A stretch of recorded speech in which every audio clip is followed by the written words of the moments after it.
Hey, it's Casey, and it's time for Casey at Night. Yes, so glad to be back with you again. So glad you're back with me for another naughty bedtime story. So, before we begin, I want to first give a big congratulations to the lovely Lola White, who last week brought us the hot and steamy Levi. If you recall, Levi and Marcella were kind of enjoying a little naughtiness in the church while the priest was practicing his sermon.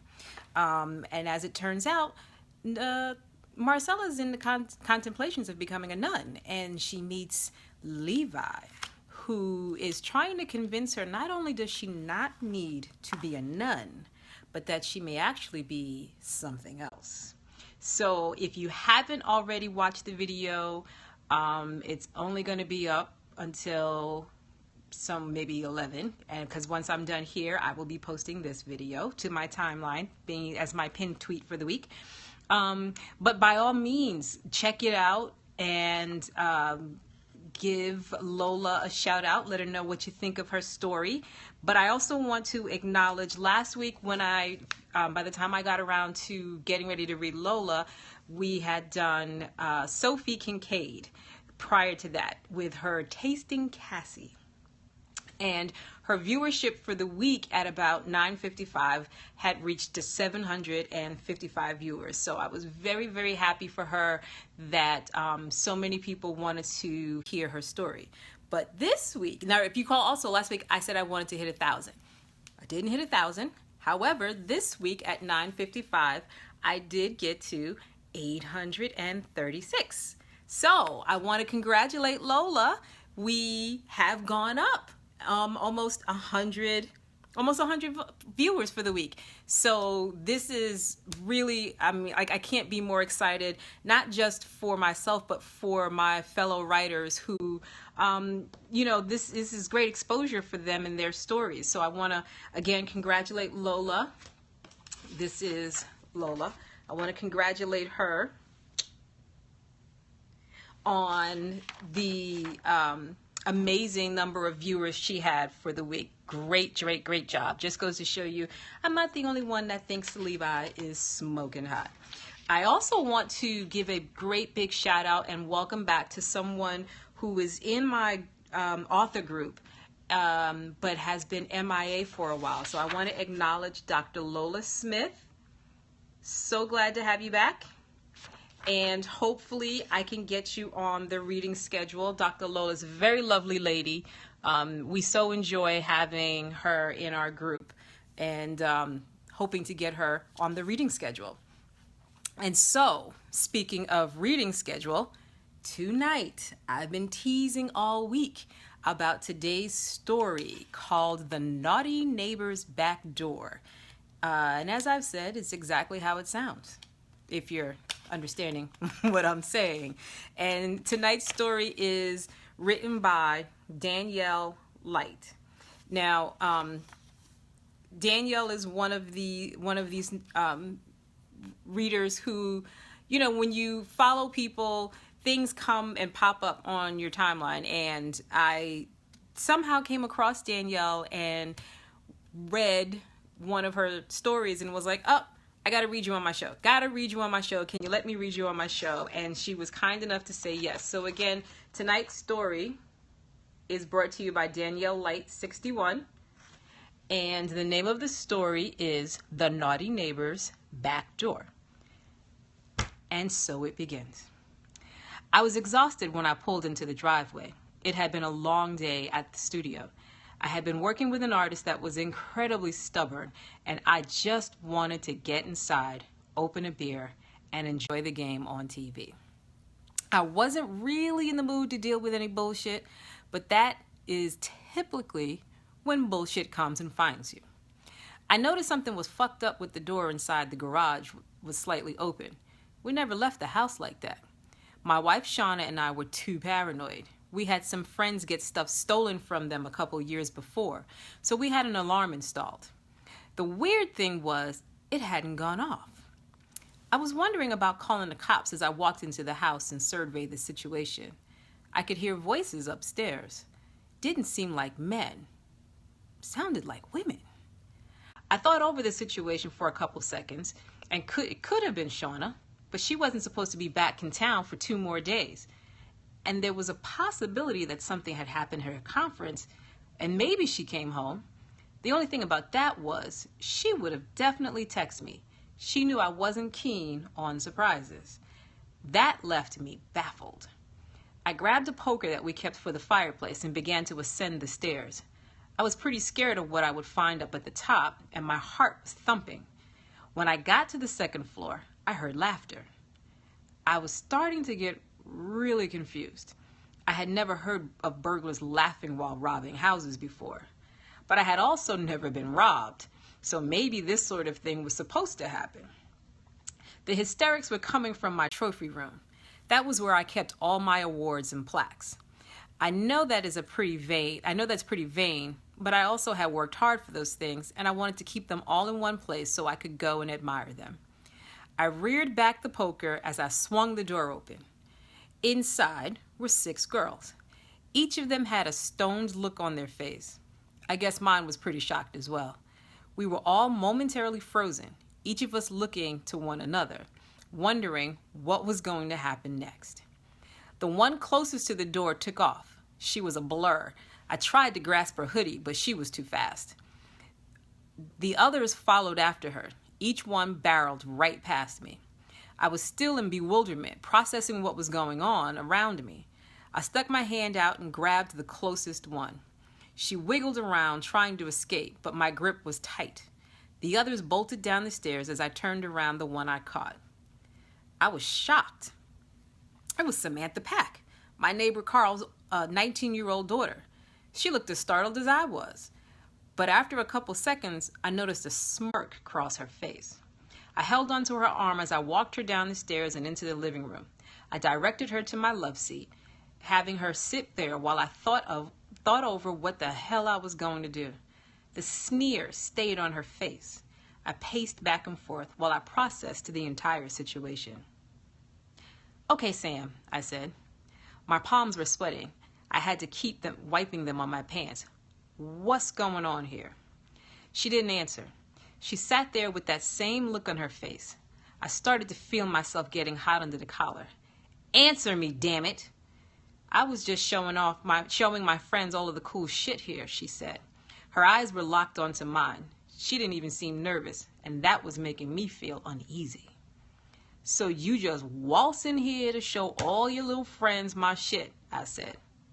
"Well, my dad had a spare key, and I know the alarm code. I've house sat enough times for you guys to know it. It wasn't like I was going to steal anything. I knew you had those pictures of you and Drake, and my friend Stacy wanted to see them." "Samantha, I don't care how close I am with your dad. What you did today wasn't cool at all.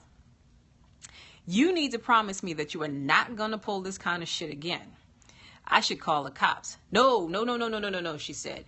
Now I had her attention. "You can't do that. My dad will freak out." "What if you punish me in another way?" I didn't know how to take that question. I knew what was implied behind it, but that was a bridge I wasn't sure I wanted to cross. I thought about my wife. I thought about my friend Carl. "So, I see you thinking about it," Samantha said. Her smile started to widen. "I don't know what you're talking about," I said. "I think you do." She started to move off the couch. "Come on, Mr. Williams. I see how you look at me when I come home to visit. I don't want you to say anything to my dad, and you want something from me, don't you?" I looked her over. She was wearing an incredibly small pair of shorts. They barely seemed to cover her supple ass. She had her hair cut in a short bob, made a perfect frame around her almond-shaped eyes. She kept herself in shape, and her frame was very thin, with a small pair of tits sitting on her chest. I had girls like this throw themselves at me all the time. In the music business, a lot of people thought the fastest way to the top involved fucking yourself there. I also kept myself in pretty good shape. I had a personal trainer, and I had some pretty nice guns for a guy who was almost 40. I also kept my hair cut short with a goatee. Little white girls thought an older black guy like me would be all over them. But I was able to keep my hands to myself. This was a completely different situation than some girl looking for a record contract. Plus, I've always had a secret thing for Asian girls. Come on, she said. She started to turn around and pull her shorts down over her cheeks. I felt myself start to get hard. I thought about sticking out my hand and grabbing a handful, but images of my wife killing me filled my head. Maybe I should just talk to your dad, I said. This is getting out of hand. No, this is getting out of hand. She reached over and grabbed my cock. She had a nice handful as she finished removing her shorts. I felt myself growing bigger inside her palm. I've always had a little crush on you, Andre, she said. She moved in for a kiss, but I pulled back. This is a bad idea. No, calling the cops or telling my dad is a bad idea. You know what you want, and I can feel it myself. I couldn't control it any longer. I started kissing her. I pulled her in close as she continued stroking me through my jeans. After a couple of seconds, she jumped into my arms, wrapped her legs around my body. This is so hot, she said. I've always dreamed of fucking you. This is like a dream come true. I started exploring her with my fingers. I pulled her thong to the side and began running my fingers along her crevices. She was dripping. I had forgotten how easily excited younger women would get.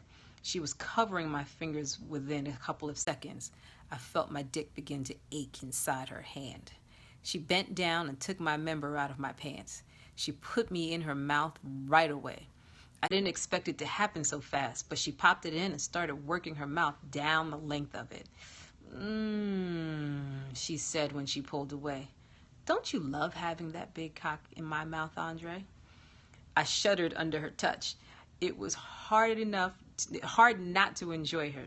Her tongue felt like silk as it caressed my shaft and head. She was getting down deep, too. I was surprised how well she could deep throat. That must have been what she was learning off at college. You are pretty good, I said. She started jerking my cock as she sucked on my balls. I could feel her spit coating both of them as she had her mouth run from the base all the way down my shaft. It felt magical, having this little young slut, my neighbor's daughter no less, polishing me like I was a piece of silver. When she placed her lips on my shaft, I began to fuck her throat, going as deep as I could before I felt myself stop. The excitement had begun to be too much. I threw her onto my love seat, spread her legs wide. My unit was already soaked from her drool, and along with her juices that were flowing. It didn't take any effort to enter her. I slid in with ease and began to throttle on her from the get-go. She grabbed onto her legs for me, helping her spread herself wide in order to take me. When I looked down, it looked insane.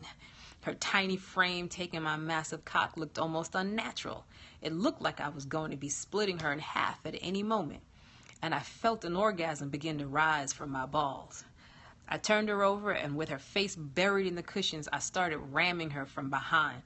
It also looked crazy watching me enter her tiny little hole.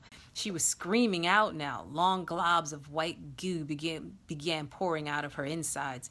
I used the extra lubrication to go even faster. I was mad. I wanted to take her and do whatever I wanted to do with her. I wanted to treat her like the little fuck doll she was. I rolled her over and began bouncing her tiny frame onto me.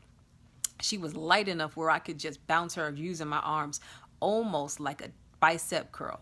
She let out a long stream of curse words when I realized that I couldn't hold out much longer. I pulled out of her and blasted all over her ass. I rested my head on her shoulders as I squeezed out the last remnants of it. Ooh, Andre, she cooed. I didn't know that you could be so neighborly. I sat back and remembered that this girl was my neighbor, my friend's daughter. I also thought about my wife. But then I played back the prior sex sessions with her and I thought, fuck it. This is too good to give up. Things were going great with Samantha. She was my new side piece. She went to school in another city, so it wasn't a regular thing. But when she came in to visit her folks or was in the city partying with friends, she always made it a point to come and see me. A couple of times I had her come down to the studio. She was wowed by all the pictures of celebrities that hung on the walls, along with all the plaques that we had earned. You should have seen the head she gave me when she would make trips to the office. It was crazy. But there was another time that always stuck in my mind for how nasty Samantha could really get. Carl had invited me over for dinner one evening. He had been promoted in the hospital that was where he was a doctor, and he invited us over for dinner and drinks to celebrate. I felt a bit uneasy having Shauna and Samantha in the same room, at the same dinner table, but I figured it'd be okay. We brought a big bottle of champagne that Anna, Carl's wife, drooled over. She popped it open immediately and started serving us. Carl even gave Sam a flute due to the occasion. When she clinked glasses with me, she shot me a subtle look. I looked around nervously, but nobody seemed to notice. They were all busy congratulating her father. Anna showed us to the table, and the real fun began. I was digging into my meal when I felt a small foot begin to nuzzle against my penis. I didn't have to think long as to whom it belonged to. I looked across the table at Samantha, and she smiled at me. It was only a moment that she let it rest on her face, and then it was gone.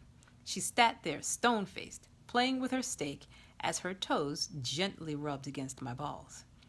Beads of sweat began to accumulate along my brow. "Too much sriracha?" Carl asked. "You look like you're really hot."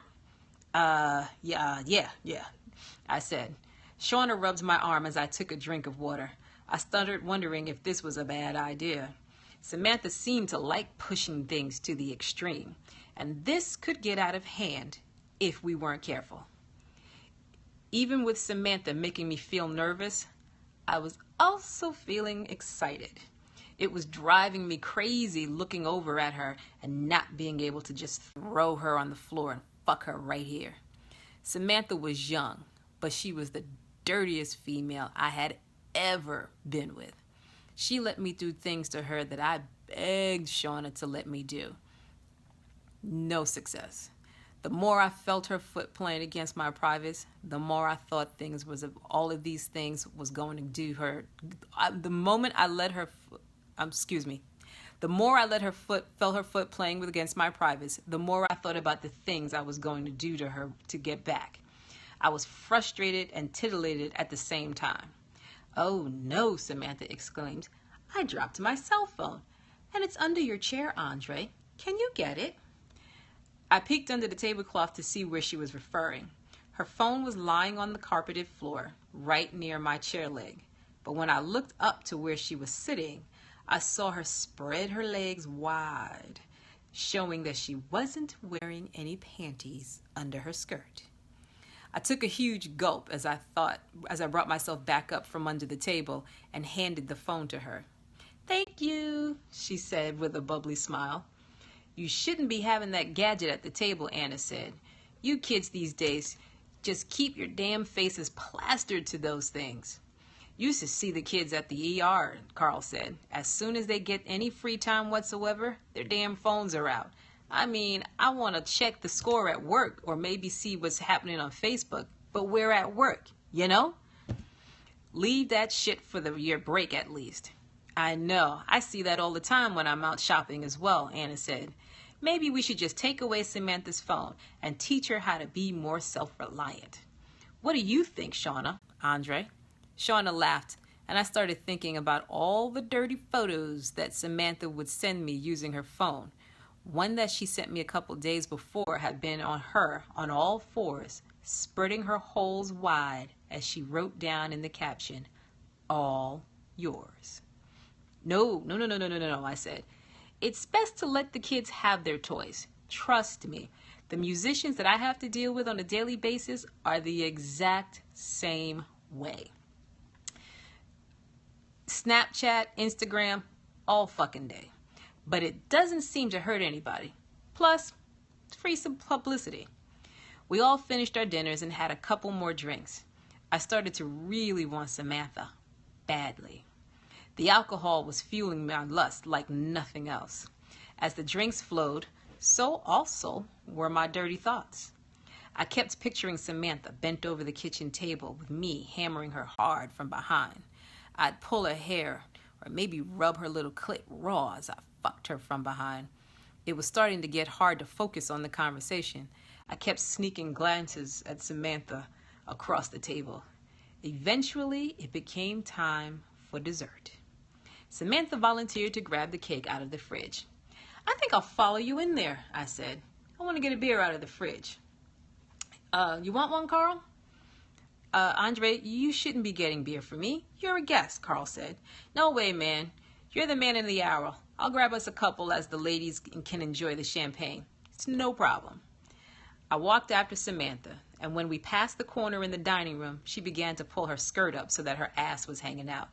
I kept my cool and stayed after her until we got out of earshot. Then I grabbed her by her hair and pulled her head back. You are driving me crazy, I whispered in her ear. You ain't seen nothing yet. I have a surprise for you. She finished lifting up her dress the rest of the way. With 2 hands, she spread her asshole open wide. Lodged deep in her ass was a small butt plug, about 3 inches in circumference, with a green jewel sitting atop the base. I opened the fridge to block the view of anyone who may be walking in after us and began to kiss her deeply. My fingers were prodding her, grabbing her clit and the plug and rocking her with my fingers as she stood there in the kitchen. Oh my God, that feels so good, Andre. I want more. I agreed. This was torture. I had to sit across from her all night, knowing that she was having the same thoughts that I was. I began to play with the plug more. I began to fuck it into and out of Samantha's tight little asshole. I could hear her puckering against it. A small popping sound became audible as I inserted it in and out. I started going a bit faster when I heard something coming from the dining room. You guys okay? Anna asked. I took my fingers out of Samantha and quickly grabbed 2 beers. Sorry about that, I said, a sheepish look on my face. I had a bit of trouble finding the beer. Samantha was helping me out. Looks like someone tried to hide these 2. I began to go slowly insane at the dinner table.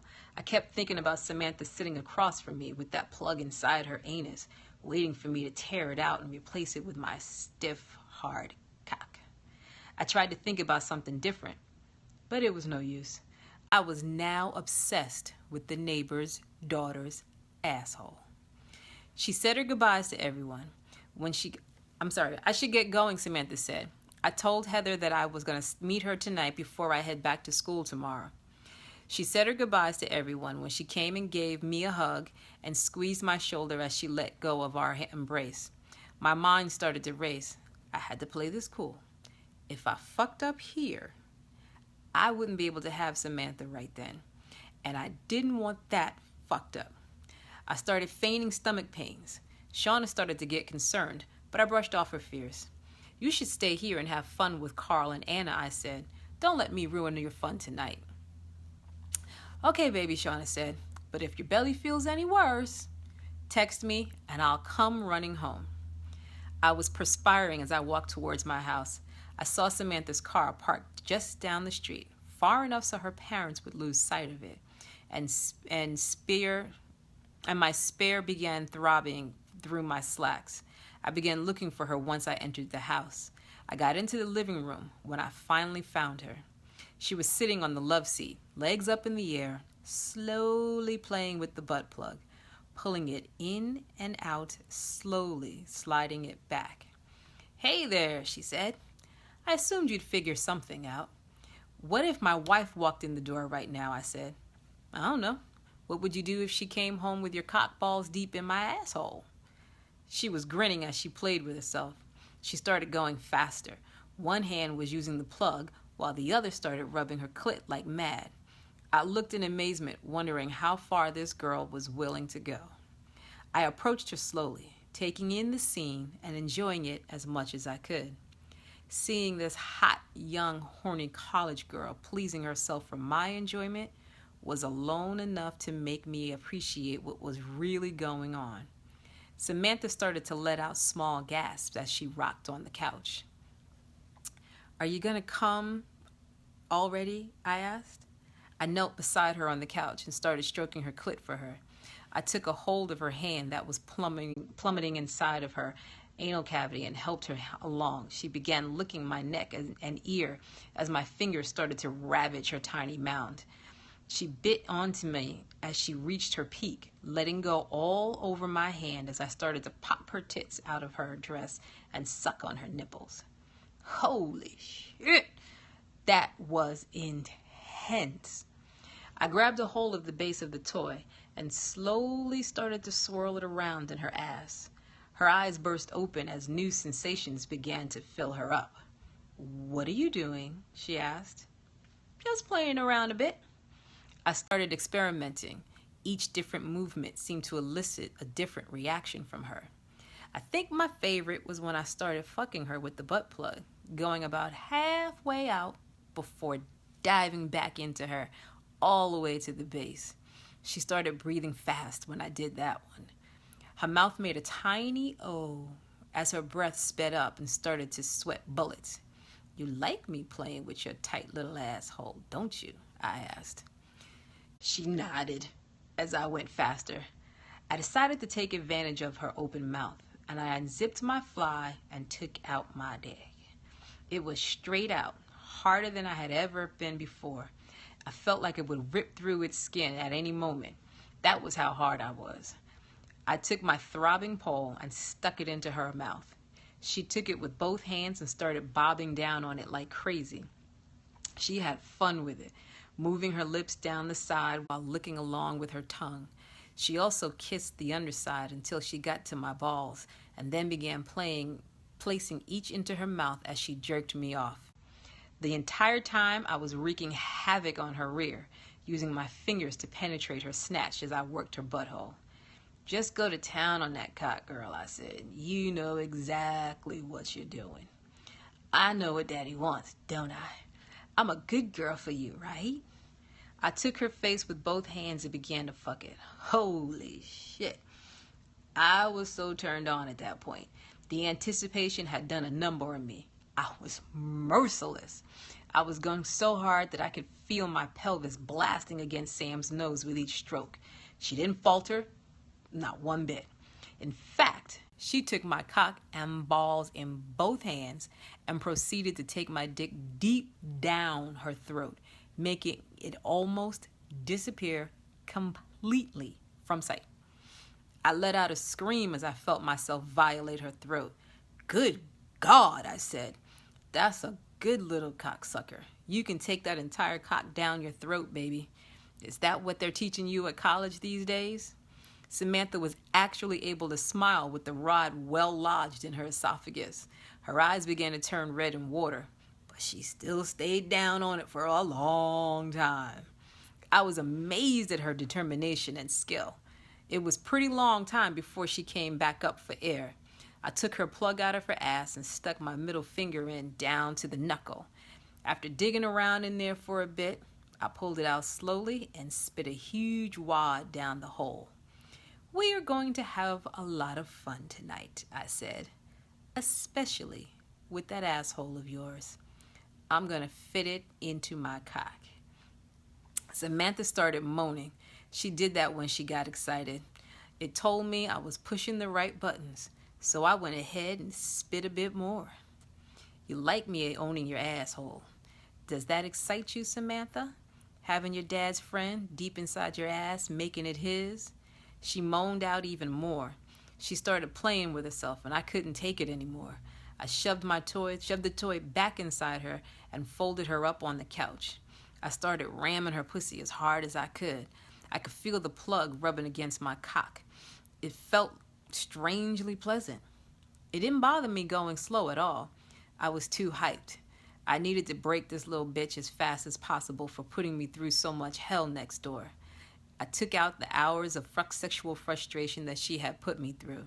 This is what you want, isn't it? Getting pounded out like a little slut. Yes, yes, yes. She was just repeating that over and over. I grabbed the dildo with a free hand and started using that in harmony with mine. I bucked hard against her as I worked for my hand against her asshole. Soon I could feel her coming. It was marvelous. She was really enjoying herself now, scooping up the mess that she had made with her hands and holding it up to show me. Then she took some of it out and placed it into her own mouth.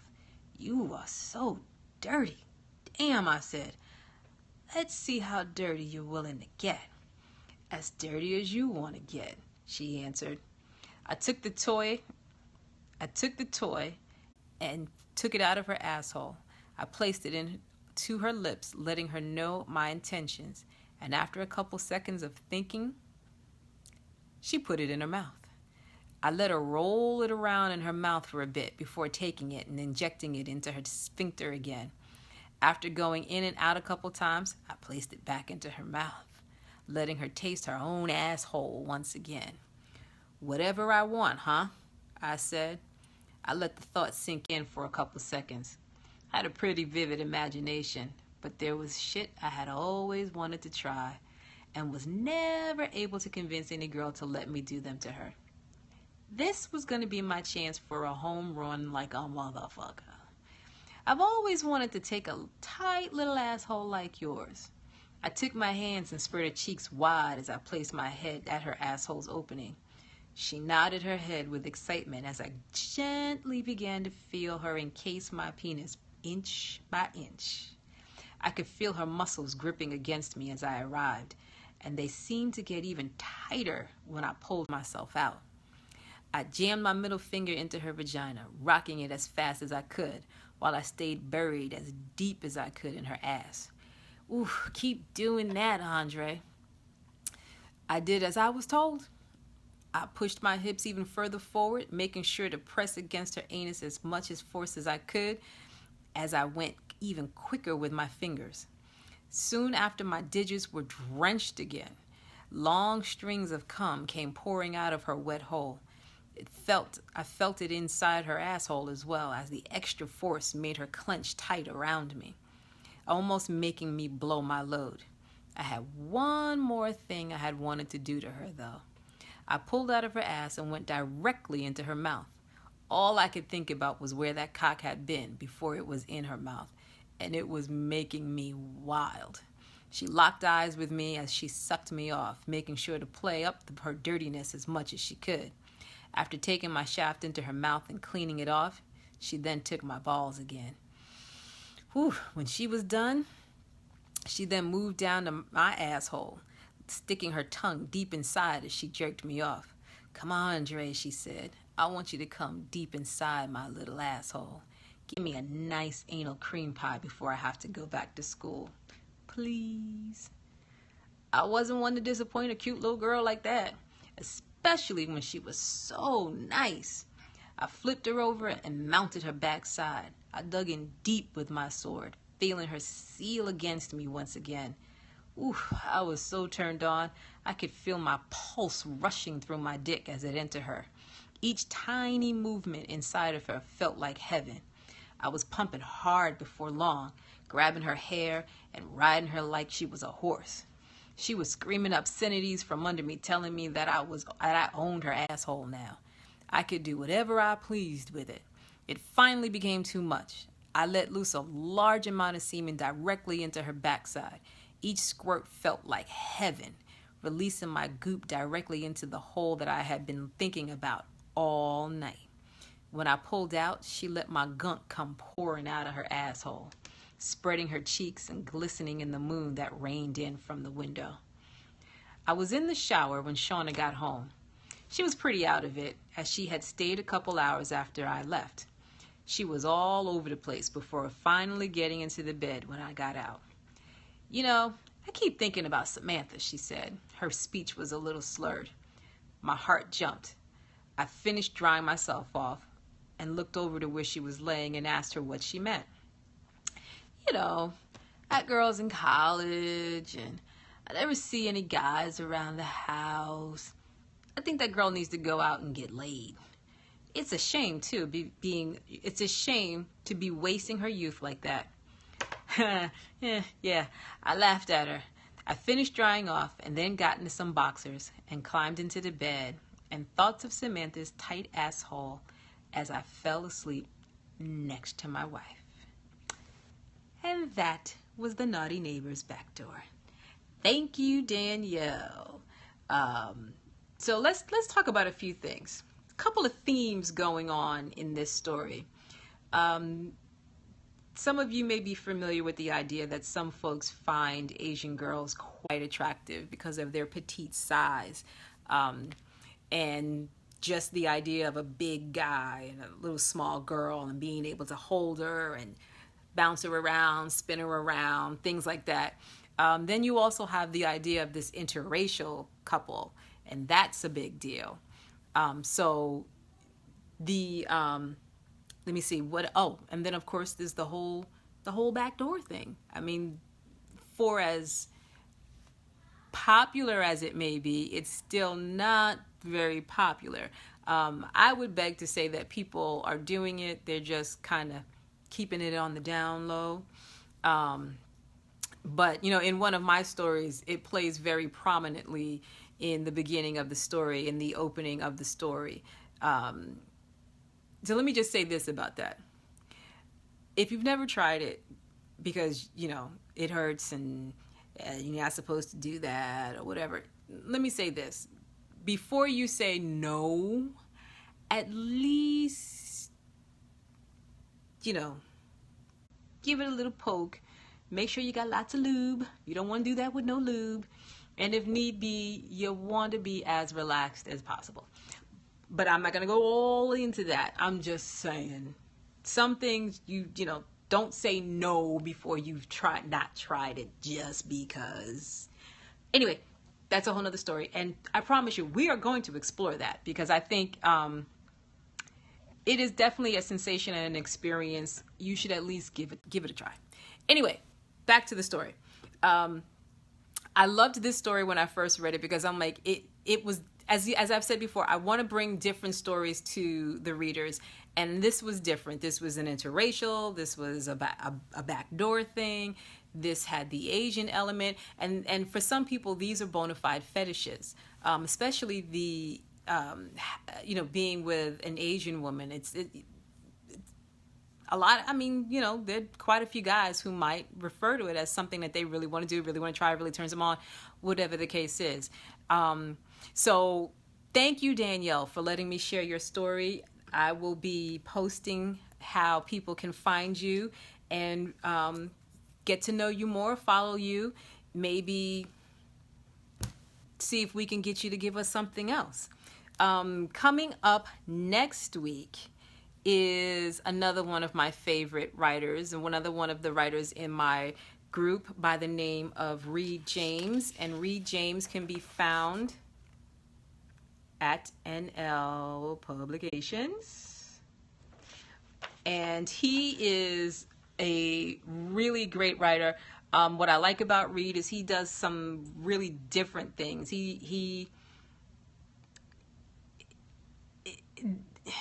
I've talked about this before. He introduced me to a concept called futa, and I'm not even want to get into explaining it. I want you to look it up. It's F-U-T-A. It's short for another Japanese word.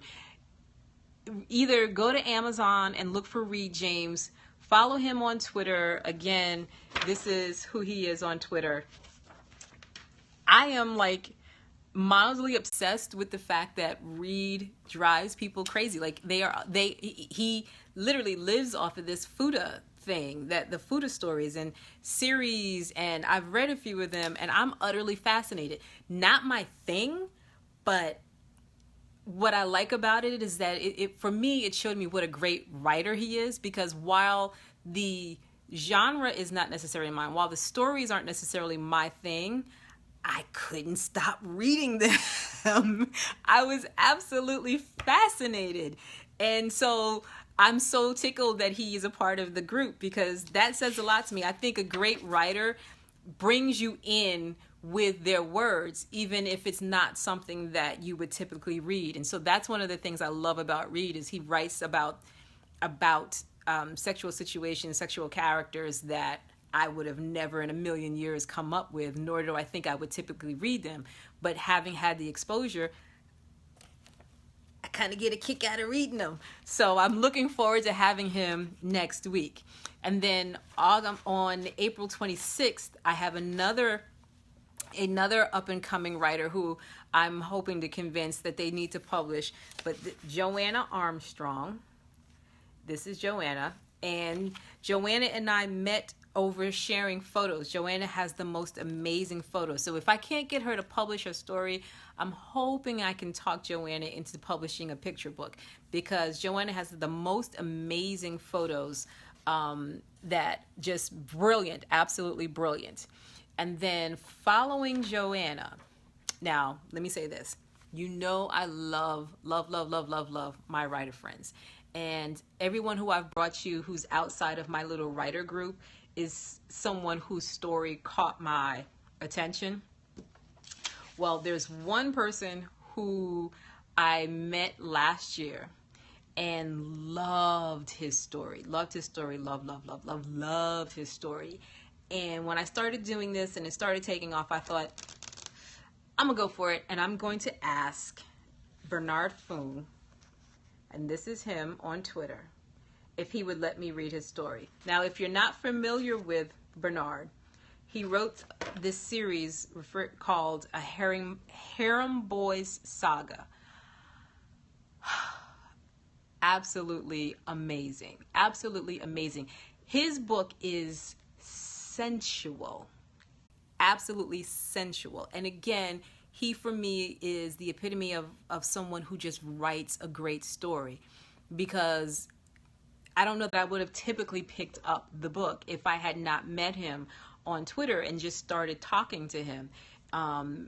It is a very sensual tale of of a real situation of these young men, mostly from time to time, some young women who are literally trained to please very wealthy men. Kind of the thing you hear and think, oh, well, it sounds kind of crazy, but no, literally recruited at school to be trained how to please wealthy men and get, flown all over the world, meet really extremely wealthy people. And what's interesting about this story is it's not just some idea he came up with. This is real life. And absolutely amazing. So excited to be able to bring you that. And that's going to be May 3rd. I will be bringing you something from the Harem Boy Saga. He's given me a couple of things to read. And so I don't want to be greedy and read them both right away. But I definitely am going to have a lot of fun introducing you to Bernard and his Harem Boy Saga. So that's it for tonight. We have read from Daniele Light, The Naughty Neighbor's Backdoor. I will be posting information on how you can find Danielle and learn more about her. And for those of you who have just maybe come in, this is me, Reed Casey Carter. I'm on Twitter, Instagram, Tumblr, Facebook. I am most active on Twitter. I'm working up to being more active on the others. You can find me and my stories, links to all my stories at CaseyCarterBooks.com. And I want to thank you for joining me. I thank you so much for coming each week, for bringing your friends, for telling people, for joining me in this naughty bedtime story series that I've started, and I'm having so much fun. I'm having fun reading my friends' stories. I'm having fun introducing you to new stories, new story ideas, and I look forward to seeing you next week. So, as I say every week, I love you like a fat kid loves cake. Bye.